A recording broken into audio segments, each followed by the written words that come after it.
everyone. Welcome back to Backstage Pass. This is a podcast brought to you by the CPCA Advising Office right here at Temple. I am so excited for today's episode. Like always, I'm always excited. When am I not excited?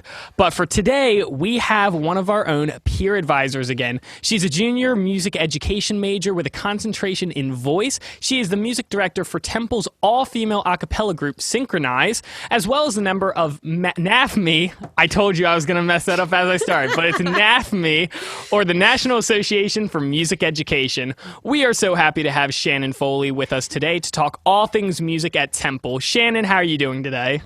I'm pretty good, Ben. That was such a fun introduction. You always have the most energy, so now I'm doing really great. Oh, good. As long as you're doing good now. If you weren't doing good before, then, oh well, it happens. But now's the only time that matters.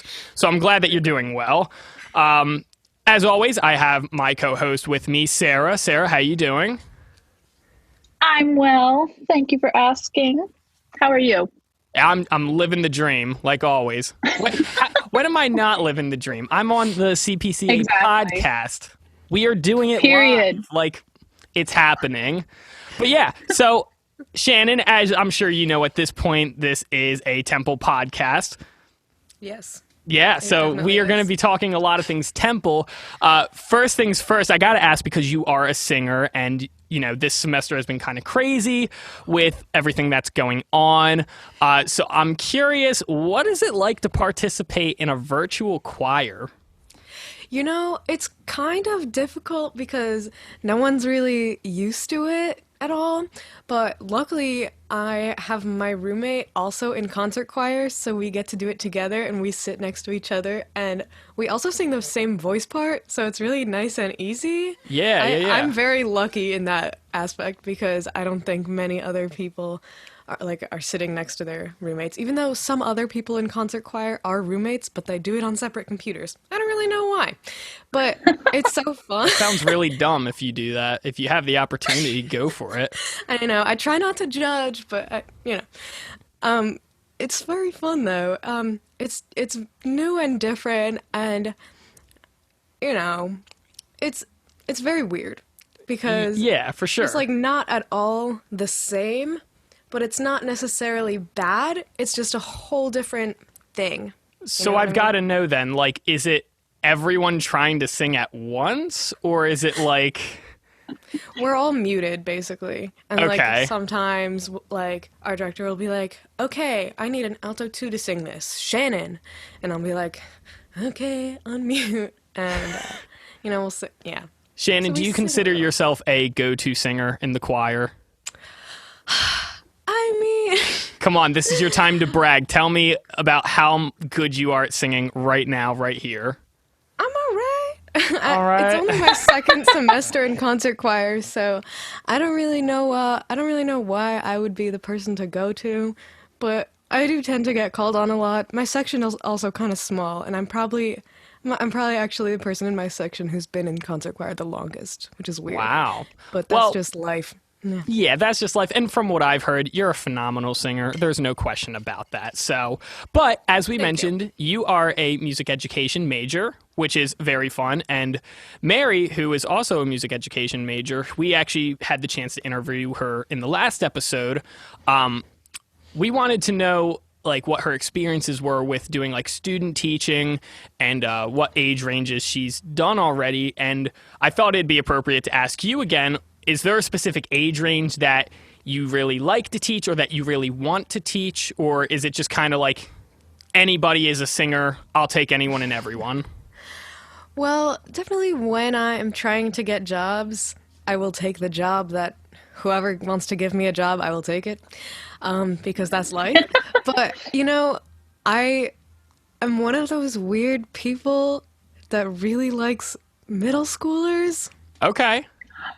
Whoa! No other music ed major that I know wants to teach middle school, but I think it's the best because they are such cute little goblins. You also get to teach general music and choir. You kind of get the best of both worlds. You're not just elementary where you're mostly doing general, or you're not just teaching a high school ensemble. You kind of get best of both worlds. So that sounds awesome. So why doesn't anyone want to do it?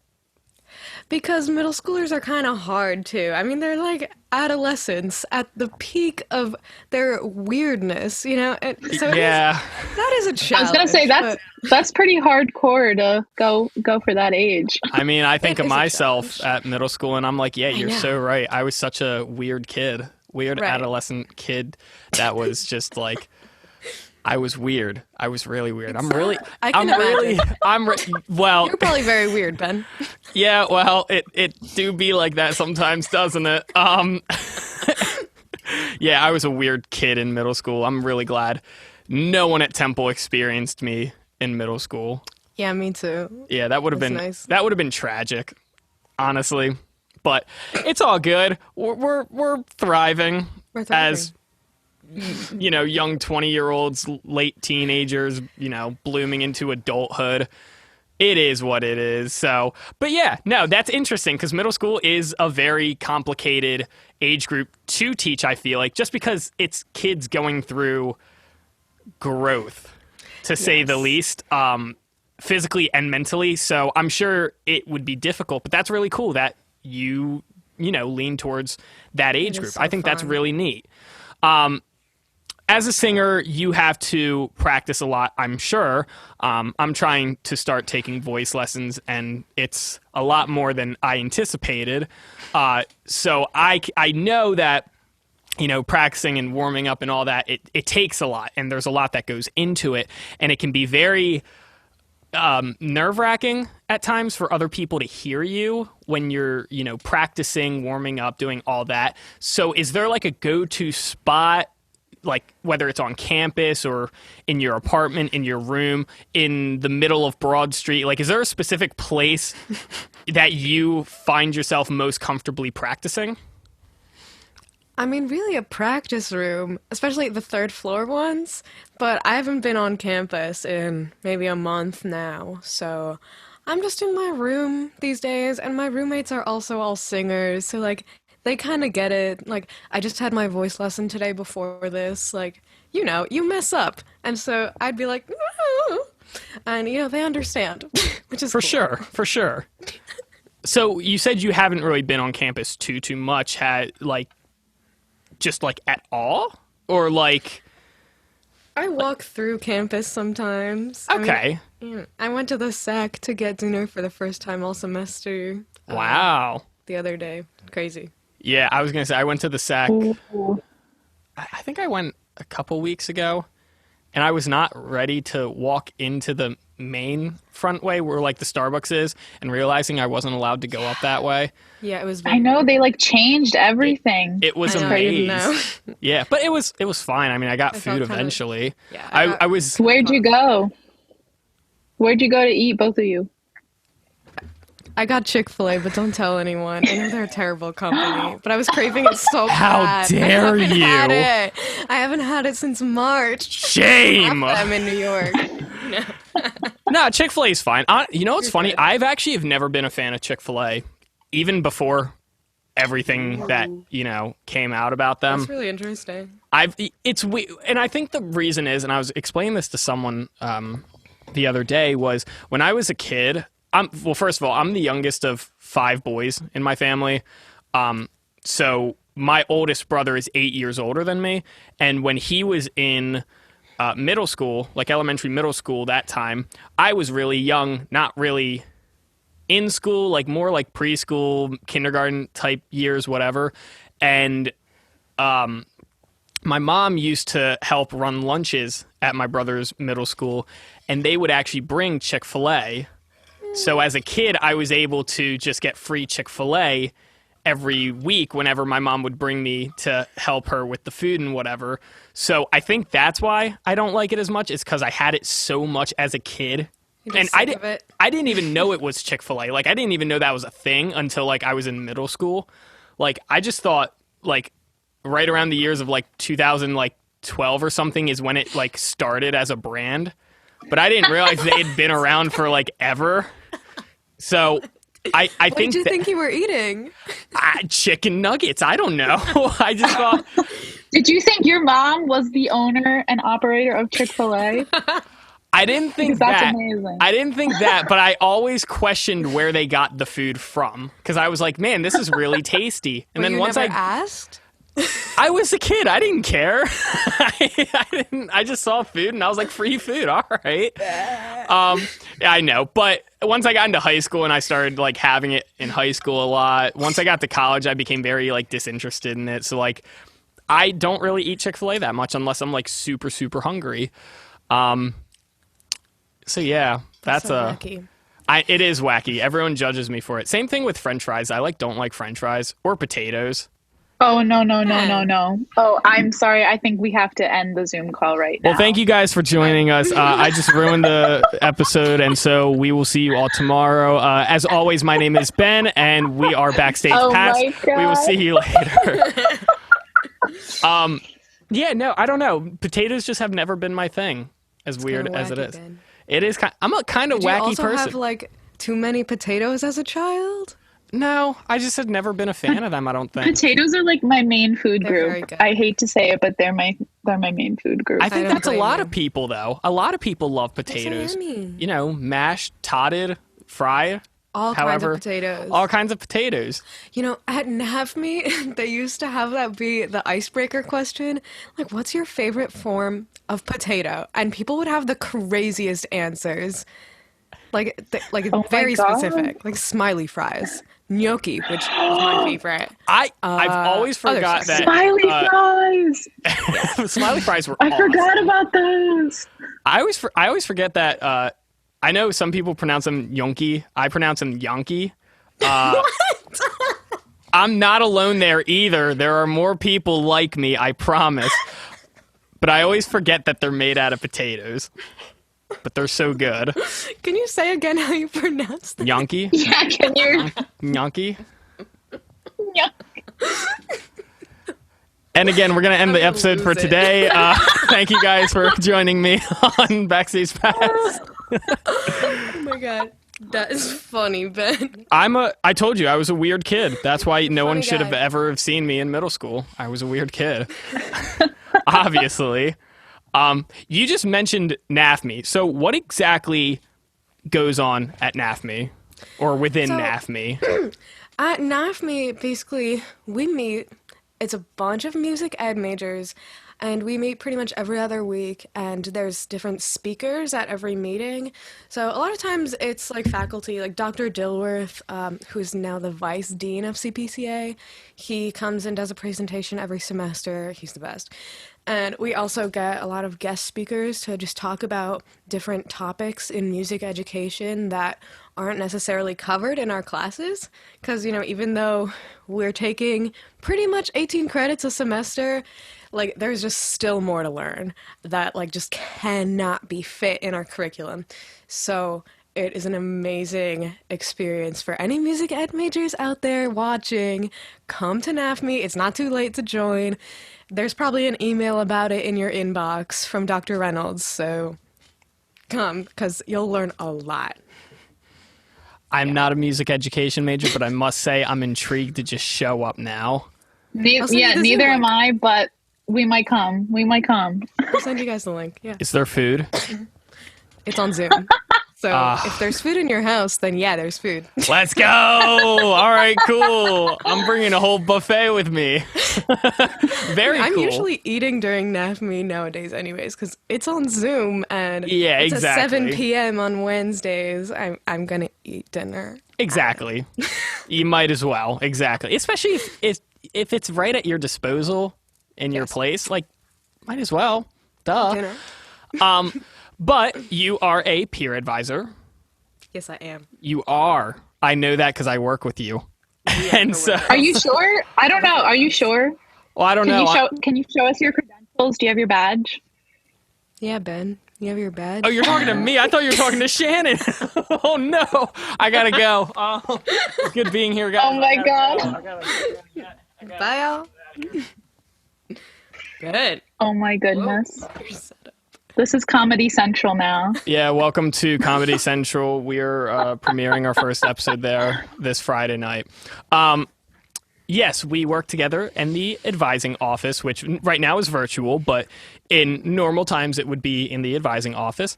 And because we are part of the peer advisors, from your experience, and this is more so for anyone listening that has never dealt with their advisor yet, like one-on-one, what is the first question you always ask your advisor when you walk in? Well, usually when I walk into Brad's office, I have a million things going on in my brain. And, he just puts those things at ease. Love you, Brad. But, I'll have, a plan when you, plan your schedule on TU Portal. And every time I'm like, Brad, is this okay? I'm like, do you think that this is okay? And he's like, yeah, it's okay. So that I guess that's the first thing I usually ask. Is this okay? Making sure I am correct. Yeah, if you have a plan, you want to make sure that it actually looks good or it makes sense at the very least. So I think that's a valid question, which anyone watching, if you don't know the plan your schedule feature, we do have. It's one of the best things you'll ever experience. Plug it. It's my favorite. We're going to have workshops on it. And unless they've already happened at this point of airing. The first one is tonight on the night that we're recording this, which is Wednesday, the 21st. And they are also on Friday, Sunday, and then the next Wednesday. Check on our Instagram. There's the info there. So basically, by the time this airs, it will all be done already, is what we're trying to There will be two more by the time. I think they're recording them. But they are recording them. That is true. Oh, Yes, they are recording them. So if you're listening to this and don't understand the planning your schedule, definitely go check out the workshop videos because it is a great function to learn how to use, and it'll make your life a lot easier when it comes to planning your schedule and actually scheduling it when you can. It's literally like you plan your schedule, and then the day you have to schedule, you press one button and boom, they're all scheduled. It's amazing. It's pretty neat. You can also make multiple plans. So usually every semester I'm like plan A, plan B, plan C, just in case they don't work out. It's the best. Oh, for sure. Totally. Yeah. I feel you. Ready. Everything is all ready and organized for you. Exactly. Because you're in the peer advising department, and I know you are because we work together. I'm going to keep saying that until everyone understands that we work together. We are all coworkers. Can we get a tally? Can we get a tally up? I got you. 1, 2. All right. You are also the main runner of the social media accounts. How has that been? It's pretty fun. I basically get to highlight all of the things that we are doing here at the advising office.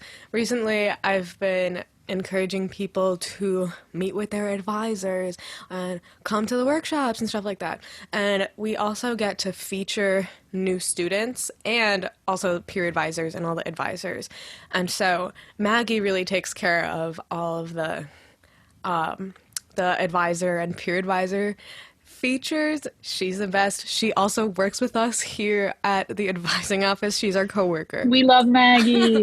Yes, we will be talking to Maggie eventually. So Maggie. Yes, she is the best. She runs social media with me. And so, yes, I get to do many very, very fun things. it's the best, isn't it? It's so good. Yes. And for I feel anyone, like a graphic designer, even though for I'm sure. not. Hey, you know what? know. Put it on a resume. Those posts are beautiful. Oh, thank you. Some of those posts, I'm like, okay, music ed major? I don't think so. I think you're a graphic design artist. I saw my little peer advisor spotlight today, and I must say, That was so cute. it's so cute.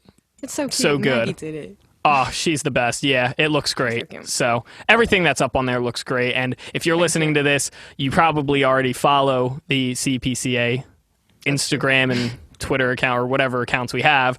But if you're not, and you just happen to stumble upon this and you're like somewhere in the middle of the country, and you want to follow the Temple CPCA account, you can. The Instagram is at CPCA_advising. So follow us there. Let's get the numbers up. We are hitting it full throttle. It's happening. Yes. So tell us what it was like, or tell us about performing at the ICCAs with Synchronize. How is that experience?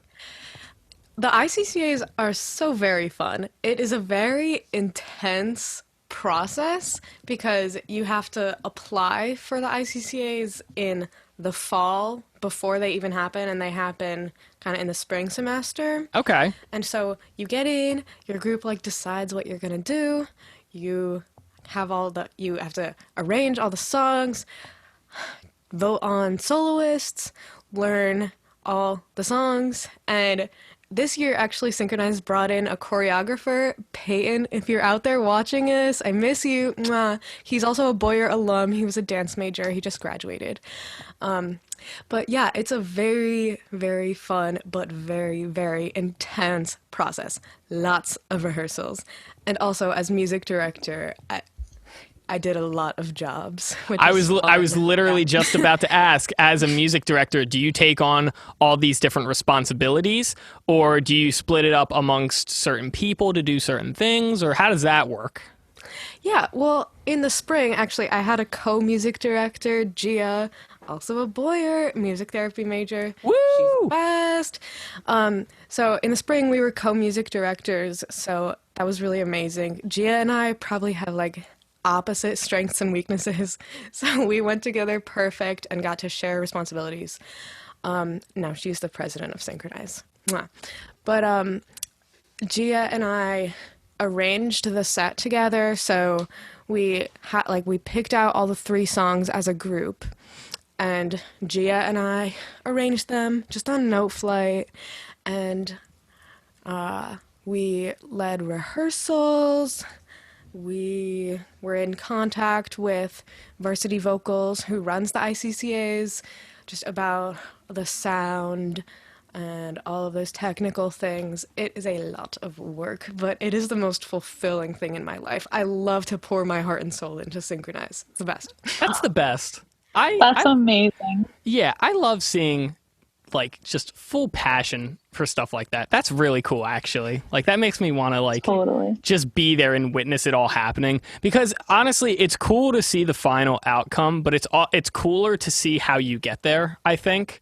And I'm a sucker for like I don't know, I guess the best example is I'm a sucker for bands that like they release an album, they go on tour and whatever, but I like how they made the album. I think that's more interesting. Process. The process behind it is so much more interesting, in my opinion, to see how they came up with certain decisions. And so that's really cool. And I think the work definitely pays off, you know? And for you guys, it certainly does, for sure. Yes. It has been paying off lately so much, because our EP that we recorded in March, literally the weekend before we all got sent home, is finally like coming to fruition. We don't have a release date or anything yet, but follow at Synchronize. It's spelled like sing and then chronize. Follow us for all those updates, because our EP will come out very soon. And we just got the first mix back from the woman who did our recording, and it sounds so good. It's very crazy. Oh, That's so awesome. whenever there's a pre-save link, I'm hitting that up. That is so cool. Oh, Yes. so no release date yet, but But soon. we'll let you know. Any artwork that's up in the making? Do you have that ready to go? Not really. Our e-board just actually had a meeting last night about like what we're gonna do, because Okay. we haven't really done a lot, because like the pandemic kind of stopped what we were doing, and so we just met last night to be like, okay, so what's the title gonna be? What's the art gonna be? We actually have to make these decisions now that it's actually gonna come out, like in real life, like it's actually gonna happen. Right, yeah, for sure. And it's kind of weird because we're all like great at a cappella, but none of us have any idea like how to come up with a name for an EP. It's funny, but we'll figure it out. You've got it, you've got it. Yeah. And Riley, who is our vice president, and also runs the Synchronized social media, is going to be doing our cover. She's good at that kind of stuff. Probably better than me at social media. But, yeah. That's exciting, though. So you heard it here first. EP is done, being mixed. It's coming out Almost. soon. Yeah. No official release date, but we have the latest updates right here on the podcast. So there you go. I feel empowered all of a sudden. Ooh. Oh yeah. That's exciting. So how is it being a music director now with everything being online? Do you guys rehearse still? Like, I'm sure getting together is a little harder because I don't know, if everyone is back on campus or if everyone feels comfortable with maybe doing like a socially distanced thing. So do you guys just meet up on Zoom? How does that work? I'm curious. We meet occasionally on Zoom just to like hang and be with each other. But unfortunately, not everyone in the group has been able to kind of commit themselves to doing this because, we're in a crazy pandemic. So, like, we are all very jumbled. And so, oh my God, can you guys see this fly in my room? I just saw it cross the screen. Distracting. Okay. So we haven't really been doing much as far as rehearsing, but I'm trying to get in that kind of stuff personally because that is just like what gives me life. And so me and two of my roommates who are also in Synchronize are just kind of learning some of my like random arrangements just for fun. Like just arrangements that I've written kind of for Synchronize, but like I know that we would never choose to do them. Right. Yeah. Like, we vote on all the songs, and I know Synchronize would never choose Hard Out Here by Lily Allen, and so we are learning it just for fun. It was fun. So that's another thing I actually want to ask. Synchronize, what kind of music do you guys do? Is it like anything? Is there a specific genre that you aim towards? Synchronize typically sings like pop-ish stuff and adjacent genres. We tend to go towards the genre like modern, like funk and soul kind of stuff. Okay. Susie Jones, if you're watching this, because I know you follow Synchronize. We just sang her song "Commit Me" for the ICCAs, and we also recorded it. Ooh. Susie, we love you. But stuff like her, like Lawrence, if anyone knows them. We do lots of like fun kind of music. Very cool. Very cool. And it's also kind of interesting because like you can have you have all these different genres of music, right? But like when you make it a cappella, that kind of just becomes the genre, if you know what I mean. Like, because like the instrumentation is a lot of like what defines a genre, or partially. And so if the instrumentation is all vocals, then it becomes like its own genre, which I think is so fun. I love a cappella. That's awesome. No, that's a really good way to put it too, because genres are really defined by the music, like the actual instrumentation aspect. So when you strip that all away and you make those parts voices, like there really is no differentiating what the genre is. The only way you could really tell is through rhythm, I would believe. Yeah, pretty much. Yeah, no, that's really neat. That's a really good way to put it. I really never thought of it like that, but yeah, for sure. That's the first time I said that. It just came to my little noggin. That was beautiful. Oh my gosh. A genius, a musical genius. We are in the presence of greatness right now. Yes. That was great. I love that answer. That was awesome. Oh my gosh, real quick. I'm so sorry. You probably hate this question, but I have to ask. Is Pitch Perfect like the real a cappella ICCA, or is it not? I need to know. I think personally Synchronize's arrangements are better. I think they're a lot less boring. That's just my opinion. I don't know. And there is less drama. So it's not enough to make a movie out of. But yeah, we all have our moments. So we can confirm right here on the podcast, as we are recording, Pitch Perfect is not realistic. Correct. Boom! It is purely fiction, no fact. Yeah, it's a little crazy. Their group is so intense, and I think I know is very chill. their group dynamic is crazy. It just It's cracks me up. And so synchronizes wackadoo. and synchronizes just better. So Oh, thank you. I like to Duh. use Oh it. yes. Yeah, we're just a very chill vibe these days. Like, we're not even doing we're not doing the ICCAs this year just because like it's not even really our vibe. We just like to like make music and have fun with it. But also the ICCAs are virtual this year, and so even if we wanted to, I don't think we would go for it. I don't think the group would want to do it. that's fair, yeah, because That's that a then lot. things, yeah, it just gets complicated when you add So sad. a computer into it for sure. But Totally. Yeah. hopefully next year things start opening up again where it becomes a thing again. So Hopefully, that's the hope. senior year. But let's take a step away from music real quick because I know we all go to Temple and we're all a part of Boyer or FMA or it is what it is, and a lot of our conversations surround that. But I hear you like to cook. I love to cook. What is your favorite recipe? My favorite thing to cook is probably like my mom's like Sunday gravy, like Ooh. Italian thingy. Just like you can call it like pasta and red sauce, pasta like tomato sauce, marinara, but that's not really correct technically. Right. But Ooh. So actually that's a just- debate right there. Is red okay. sauce I know. gravy?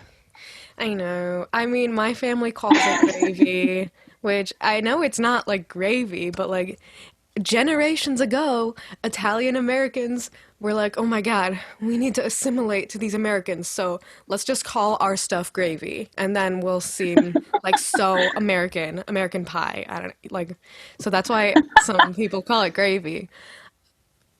I don't know. Some people fight me on it, but I don't think it's worth a fight, but I can say you're wrong. Oh my goodness. I think Do you make your own sauce like from scratch? yes. Really? Oh my It's gosh. so fun. I just did it for the first time this whole semester the other week because I was like, oh my goodness, I need something to soothe my soul, and that is the thing. I made the whole meatballs and stuff and the sausage and the oh my Ooh. goodness. God, when you put it like that, I'm coming over to your place for dinner. I Yeesh. know. That You're sounds both real. invited. My coworker. We'll get serenaded and we'll get a full meal. I'm in. I'm coming over tonight. That's just what it is. Hit me up with that address and I'll be there. It's just gonna happen. It's just gonna happen.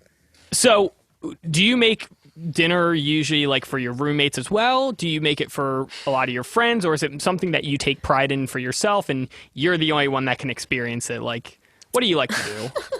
I make food for my roommates occasionally. We all really have like different schedules, so on a day-to-day basis, I tragically do not cook for my roommates. But, sometimes I will. I'll cook for my boyfriend.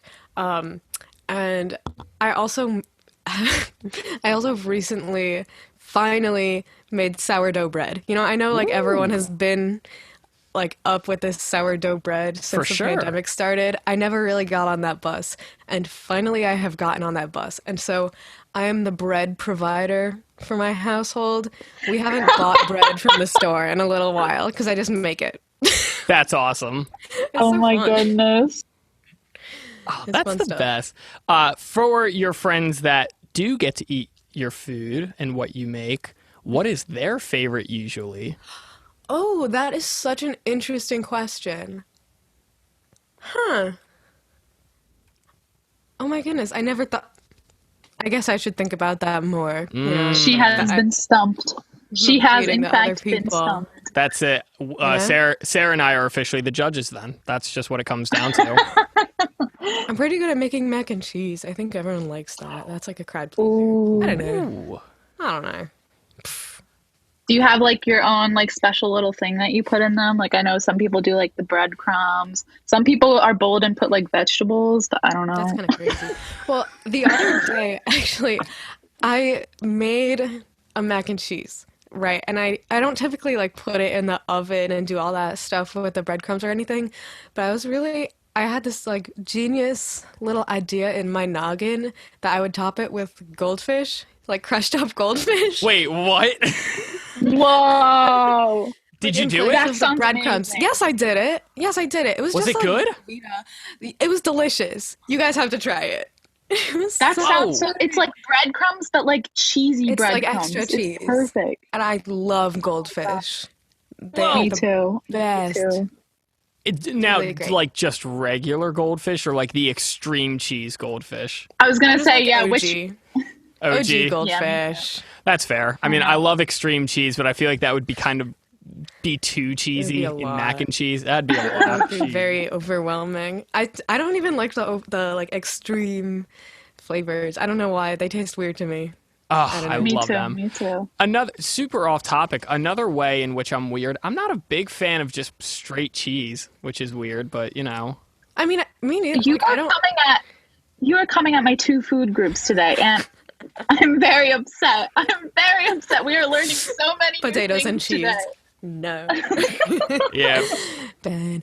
I guess I'm the same. Like, I don't typically just like eat a block of cheese. I don't know. Like, I you know guys? people I I that guess do. I guess I'm the weird one then. don't I guess know. I'm the will weird one with, out of like, the group fresh then. mozzarella. I'll do that fresh mozzarella thing with the basil, like just some Italian kind of thing. But like, I don't know, other cheeses I typically won't eat it by itself. I'm the That's same with fair. chocolate too. I love chocolate, but like I won't like eat it by itself. It has to be with something. Okay, that's a little weird. Okay. So I'm not alone there. All right, cool. Okay. All right, we're learning things. We're doing That's it. all right. We're getting through it. But to go back to like making food, one thing I've always wanted to make that actually a friend of mine does really well is make fresh bruschetta. Mm-hmm. I bet you That that. sounds very delicious. Yeah, I would love to make some fresh bruschetta. That's just like chef's kiss. Like I could literally eat bruschetta like as a whole meal and let that be it. It's so good. It's good stuff. Definitely Yeah. comes from my Italiano side, so for sure. But yeah, that's Me too. awesome. Yeah, I definitely got to get into cooking more though. So that's basically what that comes down to. But you know what? If I can just come over your place and eat your food, then never mind. I don't need to cook. Okay. Exactly. Boom. Then we don't need to learn these skills. Boom. I'll just feed you guys for it. All I right, have cool. thought about that. Like Feeding in my us life. forever? Like no, not like I was about to be like, that's a little odd that you're no, thinking no, about that. no. Like I don't I was know. like, thank you for thinking of teaching- us. If like teaching doesn't work out, which I mean I'm sure it will. Like I could just cook. Like I would never survive in a restaurant. They're so intense. But like sometimes I think about actually having a catering business. I don't know. For like, sure. I could maybe do it like during the Ooh. summer, like when I'm not teaching, because Oh my gosh. Summer. You I could do have like a legitimately catering thought about and this. like you could do like catering and singing for like weddings, like two oh in my one. goodness. Oh my gosh, people would book you all day. People would book you all day long. I'm here. I will be your double manager. duty. Let's go. Let's make this happen. Thank you, Sarah. I'll hire you. My manager. See, I'm telling you, this podcast is a podcast of dreams. We make people's dreams come true. My dreams are coming true right now. Just by talking about them, I'm just like, wow, we're doing it. We're getting it done. All about it. But yeah, I think now is a really good time to play our game. So for anyone Dun, listening, dun, dun. For anyone listening, if you have listened before, you obviously know what this game is. But if you have not listened before, the game is This or That. And usually I would say this is going to be Temple Edition. But as of right now, when this video releases, it's officially Halloween. It's October 30th. So we're going to do it a little differently. We're still going to have a timer just like last time. But instead, we're going to add, I think it's like 10 more this or that, maybe a little more, to be honest. I And don't know. we usually have about 10 for a regular game, and we have a minute, 60 seconds for you to answer every one. This time, we're going to give you a minute, 30 seconds, but we have like over 20 of these. So here's the idea. You get a choice between two things, and you just have to pick one.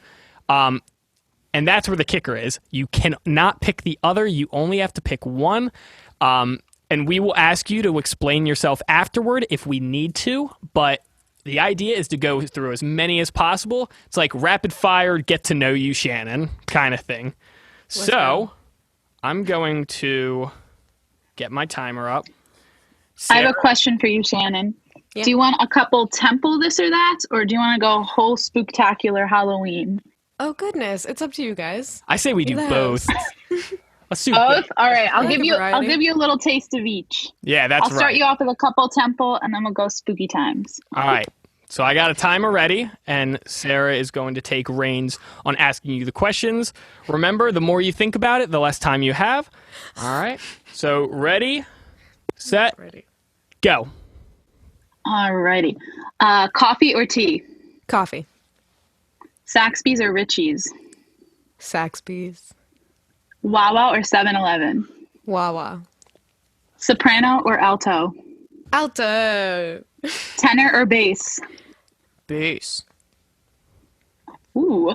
All right, I'm gonna do some spooky ones now. Witches or wizards? Witches. Werewolves or vampires? Vampires. Corpse Bride or The Nightmare Before Christmas? I've never seen Corpse Bride, and I just watched The Nightmare Before Christmas for the first time, so like, don't sue me, but I guess the night before, Nightmare Before Christmas. I don't know. Okay. Hocus Pocus or Halloween Town? Halloween Town. Trick or treat? Oh my God, Trick. The original Ghostbusters or the 2016 remake? Female Ghostbusters, obviously, every day. Pumpkin painting or pumpkin carving? Painting. I'm so bad at carving. Spiders or bats? Spiders. Michael 10 seconds. Michael Jackson's Thriller or the Ghostbusters theme song? Thriller. Okay. Suspenseful thrillers or jump scare horrors? Jump scare horrors. I can deal with that, but I cannot Time's deal with up. I cannot deal with being like messed up in the brain from horror. Like if you go I feel like you, I boo, feel like you. I'll get spooked, but then I'll be okay. Yeah. That's totally fair. The only one there that I'm a little upset about is you picked Saxby's over Richie's. I do love Richie's, but I was thinking about coffee from the question before. And so fair. I guess if I could do it again, I might say Richie's, but I can't. We do just it put again. you I on the know. spot. I know. I also was thinking about coffee from the question before, and so like coffee, like I'm sorry. gonna choose That's my Saxby's. fault. Sarah, Why would you come on. do that, Sarah? Oh, I know. I'm sorry. you had one job. But yeah, so that is our game of this or that, and this is the spooky edition. Ooh. That was probably really stupid, but that's okay. Maybe I'll add like sound effects onto it in post. We'll see. But yeah, so that will just about do it for our episode for Backstage Pass, a CPCA podcast. Shannon, I'd like to thank you for being on today. Thank you guys so much. It was really fun. Absolutely. It's always a fun Shannon. time, for sure. It's a really fun time. I would like to thank Sarah one more time for being my co-host. Without her, I would not be able to do this because she is the backbone for everything that we do. So, as always, my thank you, goodness. Sarah. Yes, Sarah. That's right. Thank you, Ben. Thank you, Shannon. Thank you all. That's right. My name is Ben. I am your other co-host for Backstage Pass, and have a spooktacular time this weekend. Enjoy yourselves. I'm going trick-or-treating. No, I'm not, but I wish I was. But I hope you all are going trick-or-treating in your own little ways. So happy Halloween, everyone. We'll see you next episode.